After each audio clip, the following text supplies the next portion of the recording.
kogemusi, mis väga kaugesse lapsepõlve tagasi ulatavat ja millel on kogu eluajaks olnud mõnes suhtes pöördeni või otsustav mõju.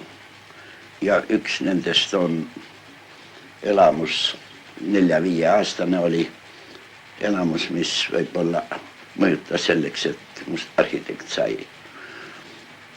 Metsade vahel elanud ei olnud ju kilomeetrit paar kaugemale saanud ja kui siis ühel päeval, pühapäeva hommikul kirikusse, ei teadnud, mis see kirik on, sellest oli küll jutustatud. Ja kui see siis avanes, esiteks see torn, vast nii 7-8 kilomeetri peale, juba see hakkasin päiksepaistes, kuna need torn kukk otsas, siis oli muidugi seda kloppis, mis sealt välja võib tulla ja seda tugevam oli mulje, kui juurde sõitsin, siis kui tundus kõik nii tillukene seal ümber ja see, mis seni nähtust oli nii võimas ja nii kaunis. Ja ka kirikusse veel minnes oli mäng ja päike paistis läbi värviliste akende. See jättis kõik niisuguse mulje, mina ei näinud ega kuulnud midagi enam peale selle. Ja kui tagasi teelgi ei näinud ma enam midagi muud mõtelnud, ainult küsisin ikka, et kes seda tegid ja mul ütleli ema, et muidugi, et no ikka meistrimehed. Ja siis oli see teadmine, et need peavad ikka olema väga tähtsad mehed, kes annased suuri asju teevad. Ja kui mult siis nagu ikka lastelt küsitakse, kelleks sa tahad saada, siis oli pilt selge meistrimeheks. Ma hakkasin kohe siis hoolega ehitama savist, porist, kõigest ja mul oli juba ei tea kui suur asula. Ja kui meil sulane oli ühel hääl peal jalaga, need kõik mul segi lõi, siis ma ei olnud mitte vähem solvunud ja nördinud, kui võib-olla Tartu hävimise järele tulekas.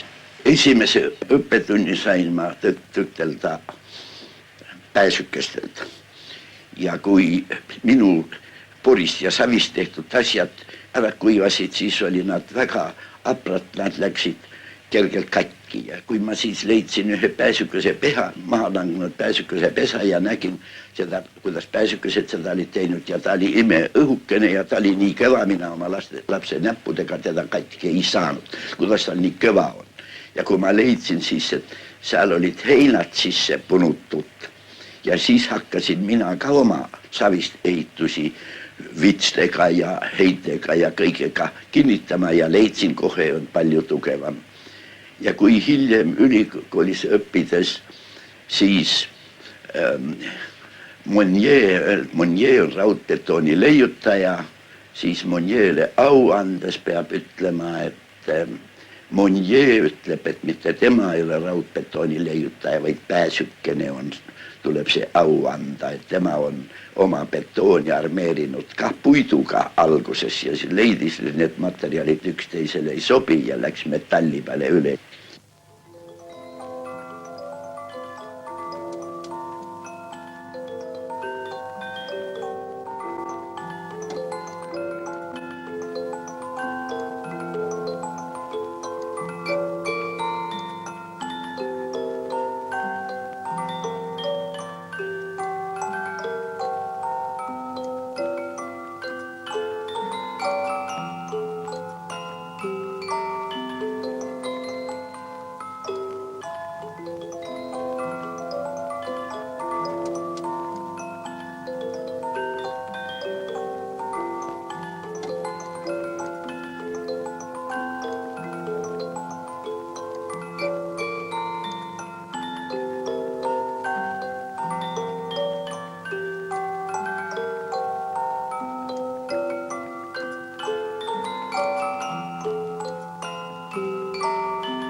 kõrgem kool puudus, kõrgem tehniline, polütehniline instituut ei olnud, oli tehnikum, siis haridusministeerium oli 30-40 stipendiaati, oli välismaal.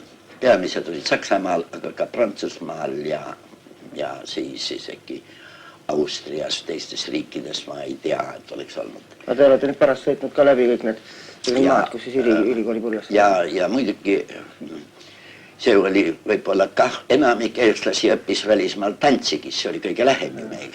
Aga teisest küljest oli hää, Sveits oli ju kiviga visata, Pariis oli lähemal kui Berliin.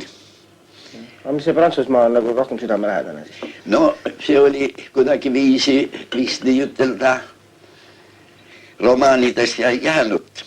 Sümpaatia käis rohkem Prantsusmaast, aga ka oli, miks Prantsusmaale ei läinud.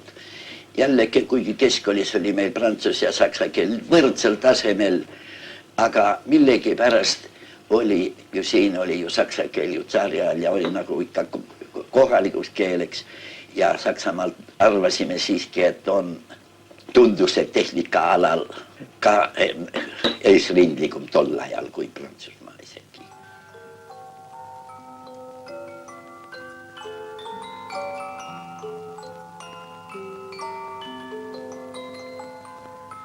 See oli mai 26, kus mulle endale ootamatult mind valiti Tartu konkursi alusel Tartu linna arhitektiks. Ma olin noor mees, kogemusteta 5 aastat Tartust eemal olnud.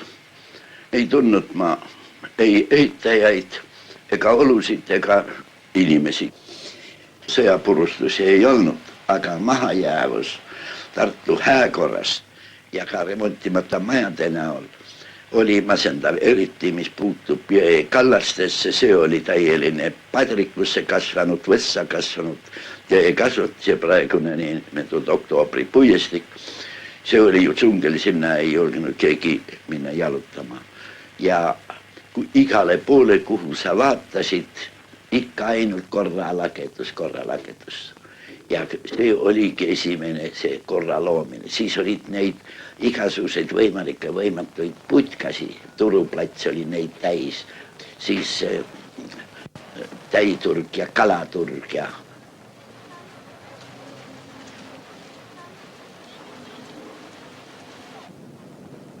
linnal oli muresid väga palju. Üks oli linna elektriga varustamine, linna küttega varustamine ja linn oli omandanud Ulila elektrijaama Turba-Rabaga ja seal hakkasid kohe ehitused ja sinna ma siis läksin, seal oli barakkide ehitus käimas ja mulle kujunes esimeseks projektiks, mis tuli laua otsa peal joonistada, paberit mulle ei olnud, pliiats oli taskus ja see oli siis Käimla projekt. See seisis väga hiilgavalt veel 10 aastaid ja samal nädalal oli veel linnavalitsuse koosolek, et Kaagvere mõisa süda oli ka linnal, et sinna tulevad laste kodud ehitada. Aga kuidas seda ehitada, 2 suurmaja või mitu väikest või paviljoni tüüpi Soome. Ja siis oli kohe komandeering Soome järgmisel nädalal tutvuma lasteasutuste ja koolidega. Ja siis oli veel samal suve teine komandeering Soome, siis oli Soome, Rootsi, Taani ja Saksamaale. 2 komandeeringut ühe suve jooksul. Järgmine aasta, no siis ma jäin haigeks, siis ma olin Prantsusmaal, siis ma sain nii-öelda palgalist puhkust ja kasutasin ka võimaluse ära Prantsusmaal, Itaalias. Ja hiljem oli nii, ja kas teate, see oli väga vajalik värskendamise mõttes ja mitte, et seal nüüd üle tuua midagi, aga see värskendas sinu vaimu ja kuidas meie võiks seda teha ja meie oludes teha. Selles oli see kasulik ja pea iga aasta oli, ma ütlen, et siis oli rahvusvahelised kongressid, kus oli delegaadina linnade korteriehitus või linnade elamuehituse kongressid Roomas, Neapolis, Milanos, siis Saksamaal ja Prantsusmaal ja iga aasta. Ja peale selle siis jälle lõbusõidud? Ja peale selle oma sõidud.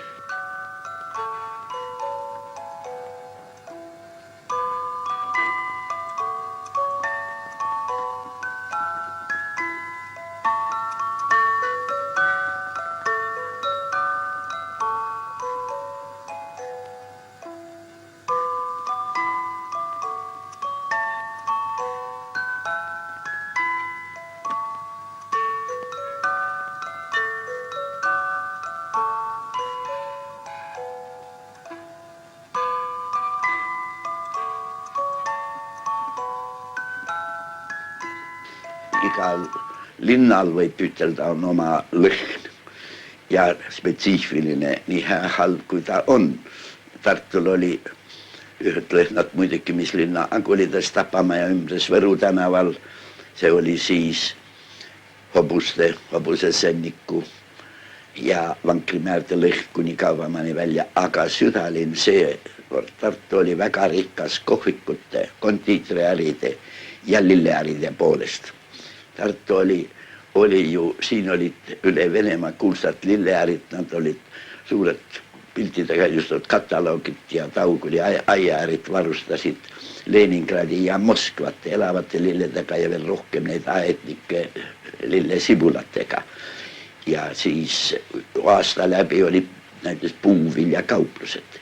No kõik ananasid ja siis mis puuviljad olid, need olid siin südalinnas, kõik need lõhnasid. Sinna juurde tulevad ju inimeste endid, nende eluviisidest tulenevad lõhnad ka juurde. Spetsiifiline südalinna lõhn oli just kohvilõhn ja nende kondiitrisaaduste lõhnad. Neid oli üle linna, iga kondiitriäri oli väikene kohviklaokes, et see sai kohvi juua.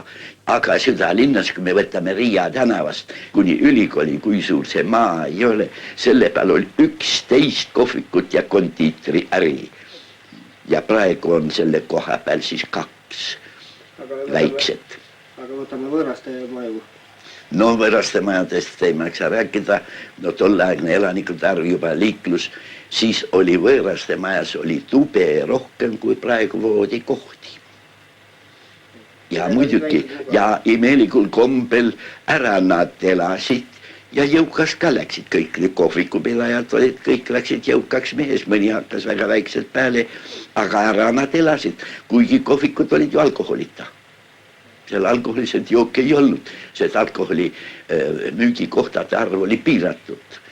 No imelik kui see on, näituseks vahel lööb veel ninna mõne asjaga, et see on Pariisi lõhn. Pariisil spetsiifiline lõhn, ei saa ütelda, et ta oleks olnud nüüd lillede lõhn või ta oleks olnud veinide lõhn või kontriari või bensiinilõhn, kui mina siis olid juba autod ka väljas. Ehk no, kui võtta spetsiifiline merelinnu, Marseille ja siis Bordeaux ja Hamburg ja, aga igalühel on siiski oma spetsiifiline lõhn. Nii, et mul ei ole linn sugugi silmaga vaatamis, mis ma silmaga näen, või mida näen, kuulen ja haistan ja maitsen ja kompan ka, kui tahte.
Pallase esimees olite tükk aega, et kuidas, mis see Pallas ennast, kujutas ta ainult kunstnike rühmitus ei olnud, eks ole? Ta ei olnud algus sugugi ainult kunstnike rühmitus, seal olid ka väga palju kirjanikke, Douglas, Semper, Kailit, Viisnapuu ja siis no Richard Roth, seal oli neid palju kirjanikke ka. Viisnapuu oli teie sõber? Elasti ühes korteris. Viisnapuuga ja temale maja projekteerisin Lõunjasse ja siis ta oli linnas, kui ta linnas käis, ta peatas minu juures siin, kus praegu Toomel on see linnamuuseum, seal ma elasin poissmehena. See oli üks huvitava majajärk ja sealt ma siis kolisin siia Põrdenkas ja nii edasi. Aga mis meil see Visnapuu ise oli? Visnapuu peab ütlema, ta oli suur entusiast, mis temal võib olla veas, ta oli suur isamaalane. Algus muidugi nagu noor, ta oli boheemlane siiski omamoodi, aga kui inimene, ma pean ütle, oli ta suurepäraline ja need olid tol ajal siis kaks kui ma siia Tartusse tulin, minu paremad sõbrad oli kunstnik Peet Aaren ja Hendrik Visnapuu. Tuglasega ka puutusite kokku? Ja Tuglasega väga palju. Tuglas ja Semper oli kuni viimaseni Pallase ühingu liikmed. Pallas oli klubiline selts, üks kord kuus harilikult oli klubi õhtu Pallase keldris, seal arutati igasuguseid kunstilisi küsimusi. Aga kui mina 26 tulin, siis oli teatud lahkhelid Pallases kunstnikude vahel ja eriti nad nimetasid tihtarit, Kailit oli, Alle oli ka ja need olid kõik Pallase liikmed. Ja siis nendele tihtaritele pandi see süüks. Pallasele anti üles Vabariigi valitsuse poolt, kingiti kunstnikude puhke kodus Saatjärve mõis. Või mitte Saatjärve, vaid Kukulinna mõis. See on Saatjärve kaldal. No kunstnikud olid vist üldse halvad majandusmehed, valitsejad ja lasti käest ära minna ja selle nad müüsid ära siis laste kaitseseltsile ja nii edasi. Ja siis oli suur Liparti raamatukogu, Raadimäisa omani Liparti raamatukogu. Seda pandi kõige suuremaks süüks, et Saksa okupatsiooni ajal, et Pallas oli raskedes tingimuses, viisid selle Saksamaale ja müüsid selle raamatukogu, suurepäralise raamatukogu ära, vähemalt põhilise osa. Ja selle ostis, kui ma mitte ei eksi vist Dresdeni kunstiakadeemia ostis selle raamatukogu ära. Seda pandi suureks süüks nendele, kes selle müügi teostasid tookordses juhatuses ja siis nendel ei olnud ka õiget ruume. Linnavalitsus andis kasutamiseks Pallase koolile maja Kalevitana nurga peal. Mina tulin noore arhitektina, siia maja oli käest ära ja siis säätsin selle korda. No siis algas mul nendega kõiki tutvus ja vaat siis tuligi see, et ma olin nende kunstnikude seal täiesti erapooletu ja valiti mind algus juhatusse ja esimeheks. Ja siis ma olin kuni 35. aastani, kui siis Pätsi ajal läks see olukord sarnase, siis ma leidsin, et ma nagu hästi enam ei kõlba, sest mulle siiski ka heideti mõnesugust ette vasakpoolikust, eriti ekskursioon, mille ametlikus juhis oli mina ekskursioon 34. aastal Moskvasse ja Leningradi tänu Nõukogude saadiku kaasabile. Ja ma loa sain sellelt, aga seda pandi tookord meile osavõtjatele kauniste pahaks. Noh, arhitektid olid tol ajal ja härrasmehed, te olite vabakutseline 5 aastat. Ma olin 9 aastat olin ma linna arhitekt kuni 35. aastani ka.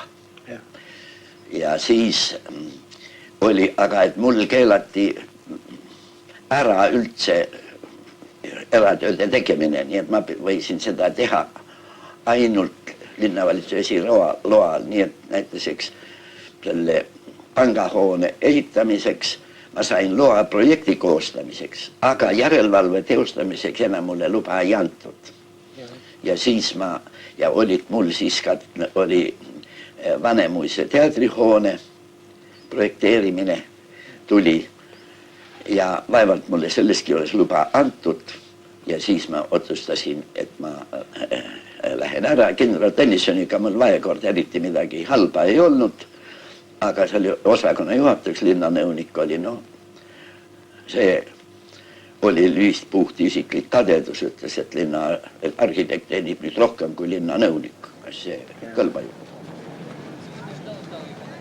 No selle maja puhul on kasutatud nagu praegu mood öelda kunstide sünteesi.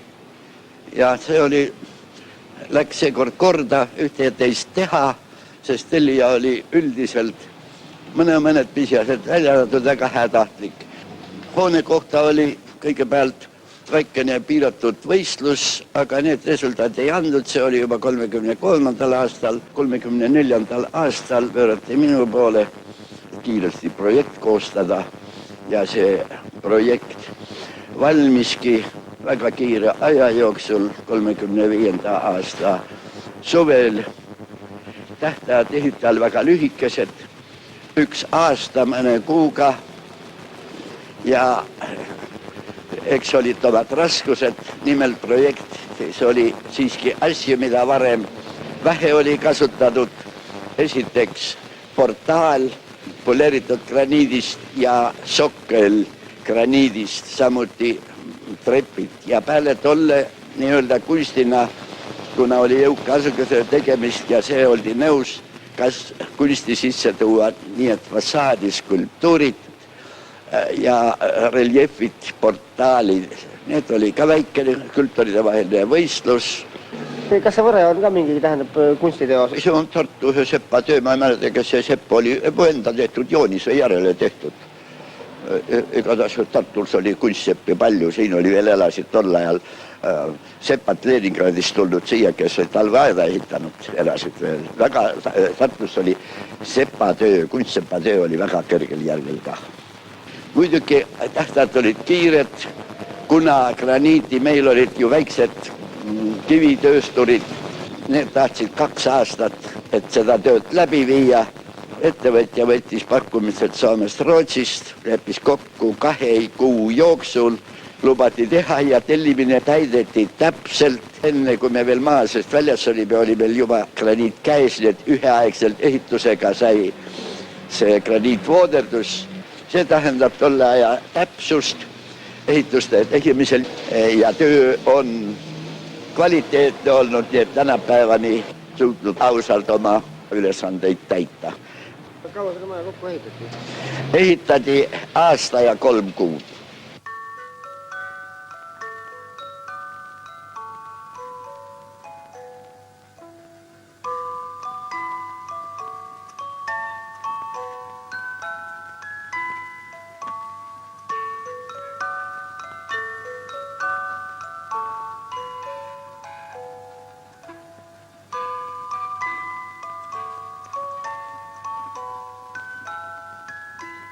Aga kuidas selle konkursiga lood oli, kus oli Purman võitis?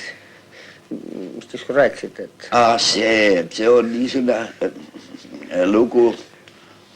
Arhitektid olid ja arhitektisi oli ju imevähe. Kui ma Tartusse tulin, siis oli peale minu oli Tartus veel ülikooli arhitekt Milberg, minu eelkäija Potšekajev ja siis oli üks Villär. Kus mind tuli hiljem?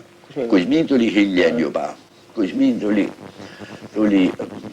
30. aastal ja tuli 31-2 oli Kuzmin, siis tuli ka veel Sultson ja siis oli Roosin, siis tuli juba peale 30 aasta oli neid rohkem. Aga enne Tõde ja Tallinnas oli neid ka vähe, oli baltisakslasi ja nii ja siis oli Tartus oli siis suur, oli pangamaja, hüpoteegi pangamaja projektide rahvusvaheline võistlus, auhinnad olid tolle aja kohta ikka tohutu suured. Ja oli 3000 ja 2000 ja 1500, aga need jagati pärast esimest välja ja andasime, jagati teisiti ära, nii et 12 auhinda anti, oli 2500 krooni. Too oli tolle aja kohta ikka suur raha. Ja siis, aga žüriis, mina olin žüriis, Arhilik Habermann oli Tallinnas žüriis ja siis olid pangategelased. Ja muidugi, kuidas see ka oli, eks see oli vist tunda, mina ju ei tundnud neid töid, kes nad on ja mis nad on, aga ühe teise auhinna sai siis Purman. No ta oli esiteks hää akvarellist, maljakunstnik, aga temal oma iseloomulst oli nii-öelda boheemlane, nii hääs kui ka võib-olla harras mõttes. Ja kui tema oli vastavas meeleolus, siis raha ega need temale ei lugenud. Habermann helistas, ta oli Habermanni sõber, et sõida siia, soovin õnne. ja muidugi žürii lõpetas töö, pangadirektori ütles ära, Puurmann sõidab siia, võeti raha välja ja me sööme lõunat Kuldlevis. Ja nagu ikka sarnase puhul oli, Puurmann jõudis rongid, muidugi tol ajal bussis ei käinud, autoteed olid kinni ja ainult rongi ühendus, aga Habermann pidi Tallinnat tagasi sõitma, aga öösel läks viimane rong midagi või 11 paiku, et sellega ära sõita, no kus sa siis sõidad? Tartus sekundeeris siin veel mõnesuguseid, kirjanik Augustin Trei ja Puurmanni sõber ja kombineeriti erarong hommikul ja siis erarongiga sõitsid, siis kutsuti Tartust ka kaasa, mina kaasa ei sõitnud, ainult järelkajana seletati mulle siis, et Tallinnas käis edasi, Tallinna Kuldlevis ja 3 päeva pärast läks Puurmann naise juurde, et kuule laena mulle 2 krooni, ma tahaks kohvikusse minna. Kas see just nii oli, sest Puurmanniga oli sellest jutt siin nõukogude ajal ka. Ega temal muidugi oli see väga plus. Et see, aga seal sõbrad aitasid kaasa. Parajad boheemlased, võib-olla veel suuremad kui tema. No aga üldiselt, eks arhitektuur oli päris suur. Honorarid olid tol ajal, peab ütlema tõesti, need olid ametlikud normid. Vähemat võtta nendest ei olnud, see oli juba kutseetika küsimus. Ja normid olid ehituse maksumuse järele 3,5% kuni 5% keskmised ehitused. Aga erilised unikaalsed asjad, sealt tehti kalkulatsiooni, siis võisid veel kõrgemad olla. Nii et, ja kui siis nüüd me seda võtame, siis praegugi seda hakkaksime nii arvestama, siis tuleks ikka igatahes vist arhitektide tasud ikka tunduvalt paremad, kui nad on.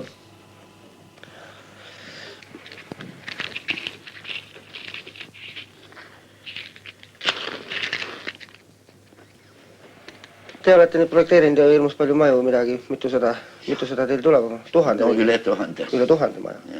Aga kas see, aga endale nagu maja pole projekteerinud, kas see oli nüüd? Ja nii imelik kui see on, see oli mu lapsepõlve unistus omale majani. Oli mul ehituskrunt ka, aga küllap vist ikka saatus, mis see tahtis mu elul ja just seda leida segi, tuli naine väikse lapsega. Aga 44. aastal olid need rasked ajad ja siis läks ju enamus arhitekte läks, mitte enamus, aga ikka palju arhitekte läks minema teie sõbrad ja tuttavad ja kirjanikud ja kunstnikud, kõik, kes oli teie seltskond, et kuidas, kas siis ei olnud enda? Kas teate, et isegi kui sakslased ära läksid, tehti mulle ettepanek, et miks ma siia jään. Näed, saksa keel suus, jah. Ja ma võinud ka põgeneda ära. Kas teate, et kui sa oled ikkagi aastakümneid, nagu siis olin ma ikka ka juba lapsest saadik seotud ühe linnaga. Ja teadsin, et ma ei teadnud omal olevat sannast pattu, et mind keegi siis olisi puudnud. Sest poliitikaga hää või halb ma ei ole kunagi tegelenud. Olen ainult oma tööga tegelenud. Ja see oli võib-olla ka see, mis mind tänini on hoidnud nii sakslaste ajal kui ka siis Eesti ajal. Aga pärast seda te olite ka peaarhitekt, eks ole? Ja pärast seda olin kohe oktoobris peale. Ja siis see töökoorem jälle 44, mis siis tuli. Terve osakond, kes meid oli. Ja meil polnud ju kvalifitseeritud jõud üldse olla. 44. Võtsin iga ühe töö juures, õppisid tööd tegema. Tuli tööd teha. Ja ega siis ei küsinud. Ma olin Veetornis, oli meil asutus, oli ka seal. No tööpäev olid aastatel 44 kuni võib ütelda 50. Siis oli tööpäev alla 12 tunni, ei olnud vist ühtegi tööpäeva. Taastamise peale pühapäevad läksid. No seal tuli ka käia ise niimoodi nagu siis, kui te tulite 20. aastatel. Igal pool tuli käia. No ma ütlen, see Haljassaarstult väljak. seal ei ole ühtegi paberi peal ühtegi, see sai antud lihtsalt kätte, töölised tulevad, need arvutused tulevad välja, siis meie poolt oli muidugi tööd ei annanud selle kätte, no mis me teeme siin, tõmbame siia teesel, see hakkab rahvas käima, pange puud, kui nüüd projekt tuleb. Generaalplaani ei olnud veel, esimene generaalplaan tuli 48 aasta lõpul 49, aga Tasases tehti linn juba, Riia tänav laiendati ka ilma projektita, Viktor Kingissepa tänav laiendati ka ilma projektita. Kommunaalosakonna, majandusosakonna töötajad, tehnikud ja olid vanad, tööd tundsi, aga sa pidid nendele näitama ära, kust mida. Aga see tuli ju kõik teha nii-öelda ratsahuruse seljas.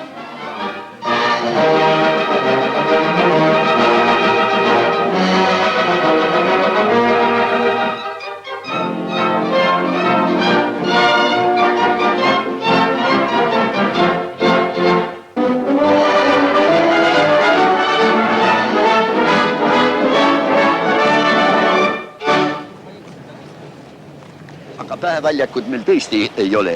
Siis, kui see loodi, see oli ilma projektita, siis oli taastamise korras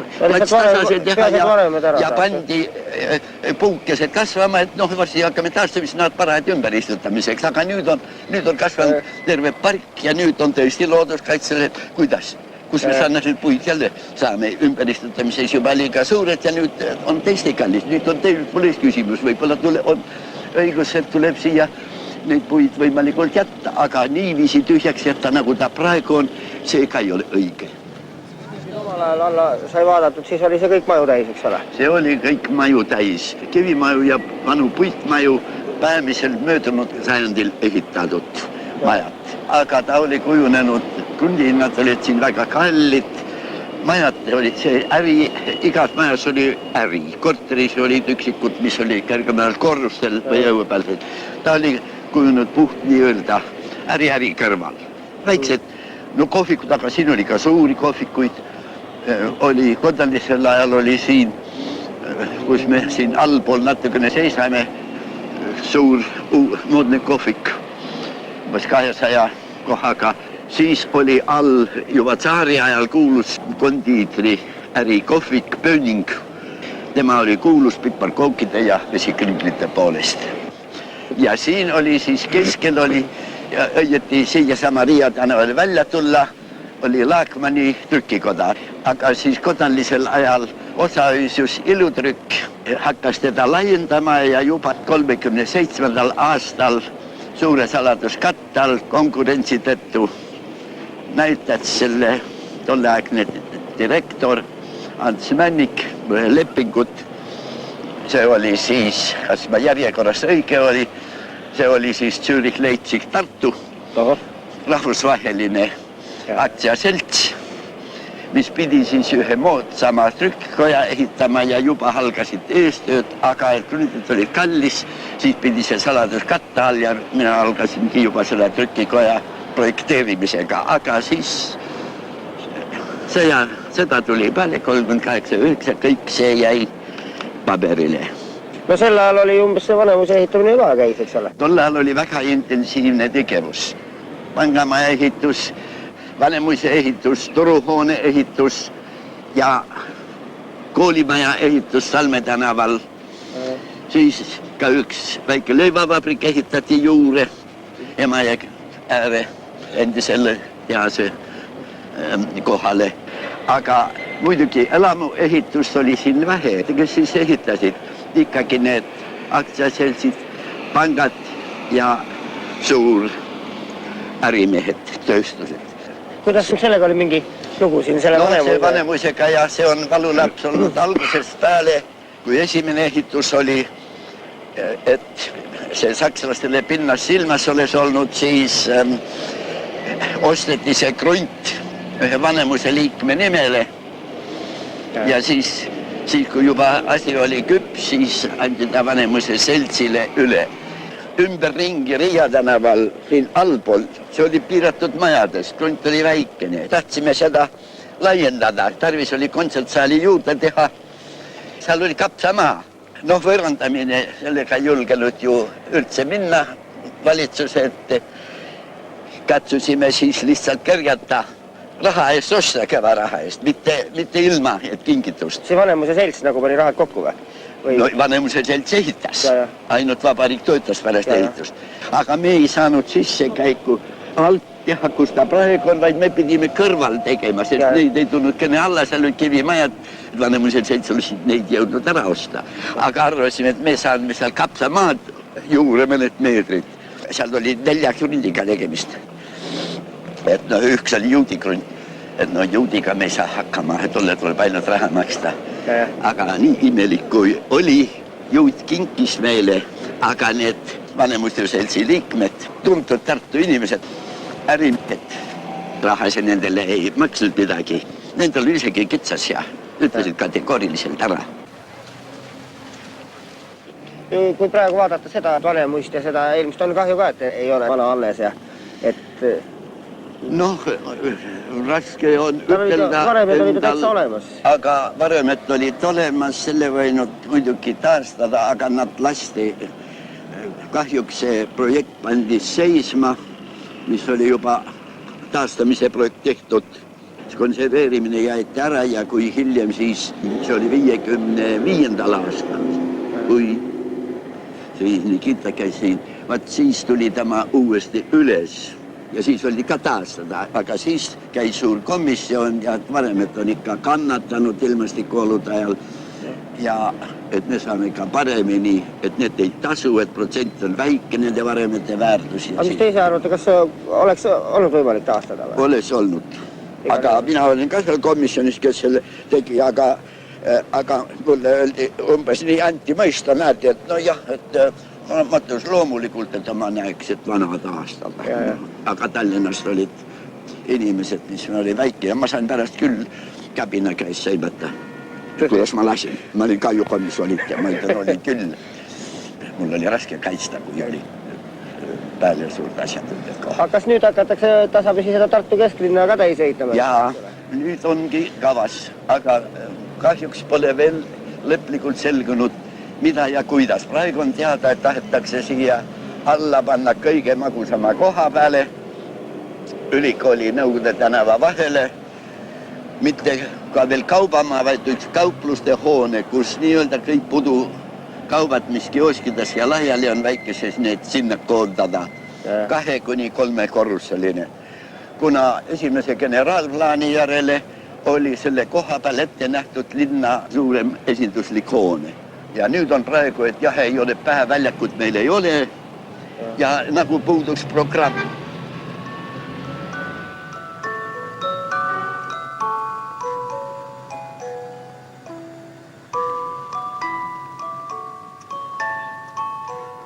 No see Tähtvere linna osa 26. aastal, kui ma tulin Tartusse, siin, mis te näete, terve linna osa oli puhas põld. Ja minu poolt valmis see planeerimisprojekt, kes tehti Tähtvere linna kohta sarnane otsus, et lubada mul igale tänavale üks maja projekteerida. Ja siis, mis saidki etalonis ja teised, siin on väga paljud arhitektid omi, aga nad võtsid eeskujuks pähemiselt minu majad. No, võib-olla paremini, halvemini, seetõttu see linnaosad jäigi nii ühtlaselt. Kahjuks on lastud käest ära minna. Ta on elamufondi maja ja vaata, kui me nüüd hakkame vaatama, kus on eramajad tehtud paremini korras kui riigimajad. See on ka minu projekti järel, aga see on siis 60-ndal, 1558, 60 ehitad see kõrvale siia.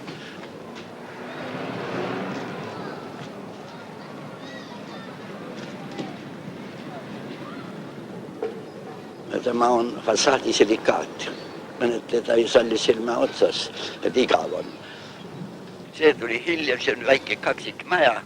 Nad on ise muusikamehed, aga nad on nende rõdudega ära rikkunud. Ma ei ole nendega rääkinud, need tulevad nendel ümber teha. Need ei kõlba sarnaselt. Väga huvitav on see inimeste psühholoogia, et nad, eks ole, ülikonna tellivad rätsepa käest, nad tahavad kõige moodsamad saada. Nad tellivad, nad vaatavad, ostavad auto, nad püüavad ikka kõige moodsama ja uuema auto saada, nad püüavad endale saada raamatu, mida teisel ei ole, aga siis kui maja ehitavad, eks ole.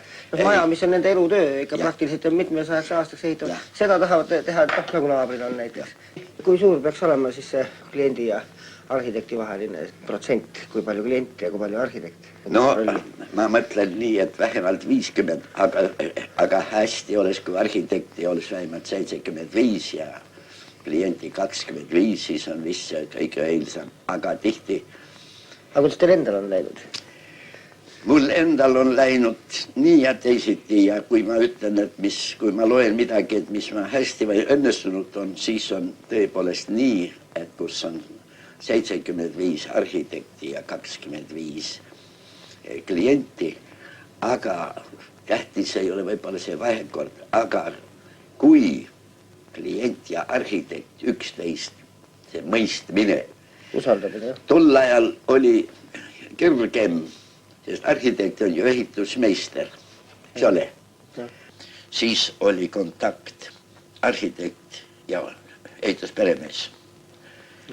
Ja insenaarid ja sandtehnikud, need kuigi palju kaasa ei rääkinud. Arhitekt oli nagu ikkagi peaautor. Peaautor. Ja ta oli ka kõige eest vastutav, ka selle eest, mis sinna sisse pandi.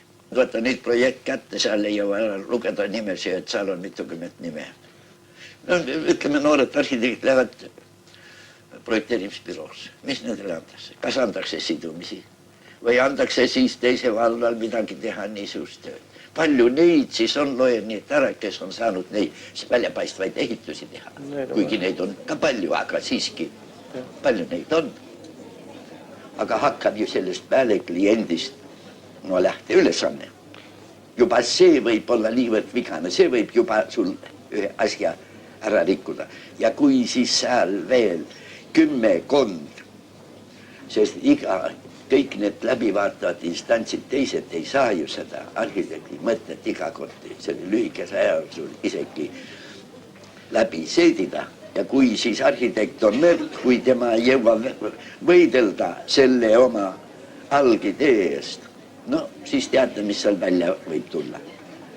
Aga õnnelik juhus on see, ja kahjuks neid siiski on vähem, kus klient ja arhitekt üksteist mõistavad. Praegu, kui meil räägitakse näitusi ühes projekteerimisorganisatsioonis, on väärtuslikumaid asju. No, mis me salgame rääkime, et vaat äkki projekt. Ja seal on tihedam kontakt tellija ja arhitekti vahel. Aga mis see arhitekti kõige esmane ülesanne peaks olema või millest peaks arhitekt lähtuma oma töös? Kõigepealt ikkagi tehnoloogia. Elamu juures, kuidas see inimene seal elama hakkab. Ja kuidas ta ennast seal elama hakkab. Ja siis muidugi mõtlema ka seda. Ei tohi ka seda unustada olusid, mis materjalid on. Arhitekti töö tänapäeval on, ma arvan, raskem. Siis oli tõepoolest nii, et ühest küljest olid ehitajad olid kvalifitseeritud, võisid ainult olla. Ja see oli parem. Nüüd on aga teisiti läinud, kus sellele tegelikule ehitajale tuleb viimse iga täpse detaal ette näidata. Kuna vanast oli isegi mõni põlgas seda, kui sa liiga talle pääle. No võtame potiseb, ükski vana potiseb ei lastud sul ette kirjutada, et sina paned sinna nii suure ahju või maasuuse. Potisebede selle, mina teen ainult siis selle töö, kui ma ise määran ja ma vastutan ju selle eest, et see ahi hääsab ja need ruumid ka vastavalt köötad saab.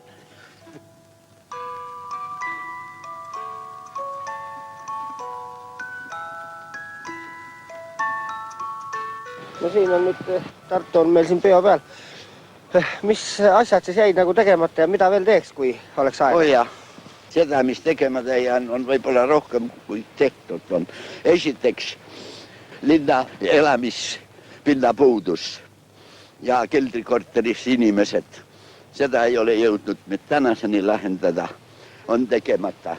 Linna hääkorrast rääkimata. See on üks. Samuti ei ole meil kaugeltki korras koolimajadega, koolid on 2-3 vahetuses töötavad. Samuti kohvikutest, hääs mõttes kohvikutes, ilma alkoholid ja nii edasi. Linna hääkord, näeme siin jõekaldat.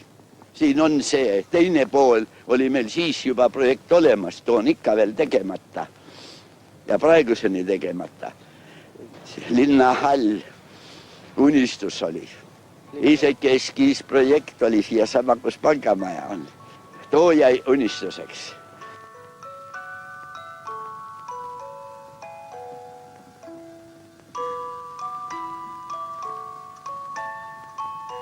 Aga nüüd ütleme pärast 50. aastat, kui hakkas see masseehitus, siis tuli seal ka kõvasti võidelda vist, et kesklinn mitte ei tekiks neid karpe täis. Just see oligi, seda võib ütelda ja ka ongi öeldud, miks meil päeväljak puudub. Me tahtsime ühte hotelli ehitada ja tahtsime teda panna siis sinna südalinna vastavalt plaanile, siis ma ütlen Poe tänava joonele. Oli kommunaalmajandusministri asetäitja. Mul ei tulnud ta nimi meeli, generaalult ta ei olnud. Rääkisime, ta ütles mulle ära ilusasti, seltsimees Mattius. Praegu meil ei ole vahendeid võimalusi sarnast hotelli ehitada. Me väike häda teil on ja siis ehitati see ühiselamu tüüpi Võõrastama ja Tartu, mis seal Tulu ääres on. Aga see ikka õnnestus ära hoida, see tüüpmaja tuuputus. Teil on seal Pälsoni tänava. No ja siis oli muidugi ainult lubati siis, kui tulid siis tüüpprojekte kasutada. See oli kategooriliselt keerad selle sai jälle pähe ja ainult tüüpprojektid ja siis sunniti Tiigitana täis panema ja sunniti üle ja seal välja andma ja nüüd ta läks, aga päeväljaku hoidsime vaba ja see südalinna nii palju, kui jõudsime Tiigitanavat võitlesime, ka see oli ülikoolile Tiigitana võetud. Ja neil on maad ja pressiti siis need Tiigitanavale tüüpmajad sisse sinna. Ja mis oli ka muidugi suur viga. Ja nüüd ülikoolile nüüd mingu siis sinna jää ääre. Nii et vigu on muidugi tehtud, liiga nõrk on siiski linna pääarhitekt üksi selles, kui teiselt poolt seda ei mõisteta. Ja siis kadunud Edgar Kuusik ütles mulle, et kui sa midagi muud siin hääd ei ole teinud, siis et sa selle südalinna oled jõudnud ehitusest veel vabaks hoida, et ei ole aeg veel. Noh, tookord ei ole tulnud ka midagi hääd, olisi jälle võib-olla mõni tüüpprojekt surutud sinna välja. Ja seetõttu ma ütlesin, et meil päeväljakut ühes küljest võib ette heita, miks Tartul päeväljakut ei ole, aga iga asi sinna ei kõlba. Mitte praegu, see on ju kõige parem koht, kui see Tartu süda siis veel on ja kui me selle siis paneme, ma teab, mida täis.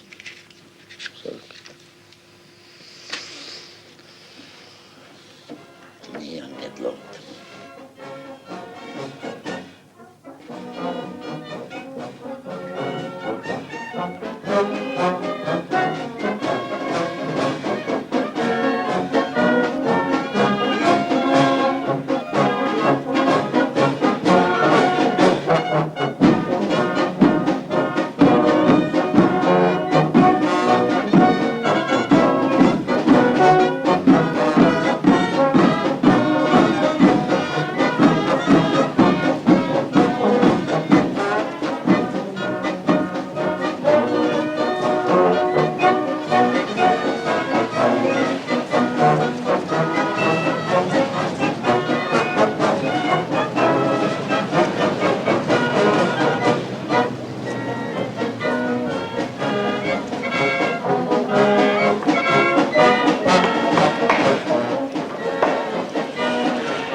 näete Teelinna 950. juubelile pühendatud unikaalsete vanasõidukite näitusparaadi, mis saab jätkama lauluväljakul. Palume külastada. Kas te olete automees olnud ja millal olite? Ja aastast 1936, siis kui Pangamaja hakati ehitama ja Pangamaja honoraariga ostsingi omale esimese auto. Mis masin see oli? Mercedes-Benz. Ja tollemasina ei tea, mis on, 3 aastat pidasin ja ostsin uue jälle Mercedes-Benzi. Ja too see ajal löödi ära.